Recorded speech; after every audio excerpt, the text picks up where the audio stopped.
ఎప్పటి నుంచో ఇది నా విష్ అన్నమాట. సో స్టార్ బక్స్కి వెళ్ళాలనేది నాకు ఎప్పటి నుంచో విష్. ఫైనల్లీ ఎప్పటి నుంచో నా wish final it's going to be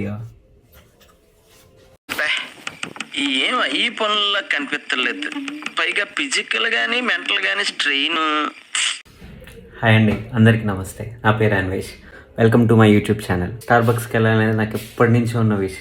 finally it's going to happen today and I'm so excited. ఇంకా ఫ్రాపెచినో ఎలా ఉంది అంటే టేస్ట్ లేదు, బొక్కాలి తక్కువ.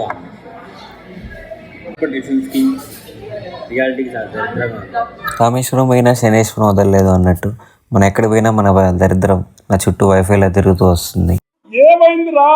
కాఫీ చాలా దరిద్రంగా ఉంది. నాదనే కాదు, మా ఫ్రెండ్ది కూడా అలాగే ఏడ్చింది అనమాట. ఇంకా స్నాక్స్ విషయానికి వస్తే భార్యడు ఆస్తితో మూరెడు ఆస్తి ఉన్నా సరే ట్రై చేద్దాం అని చెప్పి వెళ్తే నీ అమ్మ ఒక్క కేక్ 375 రూపాయల. హాఫ్ కేజీ అనుకుంటారేమో, కేక్ ముక్క మాత్రం. అందుకే ఇంకా ఫ్రీగా వచ్చిన కాఫీ అయితే తాగేసి నేను నా 2 చేతులు 2 జేబులో పెట్టుకోవాలా నడుచుకుంటూ బయటకు వచ్చేసాను. మళ్ళీ ఇంకొక వీడియోలో కలుసుకుందాం. వీలైతే లైక్ చేయండి, షేర్ చేయండి, సబ్స్క్రైబ్ చేయండి. Thank you so much for watching this video. Bye.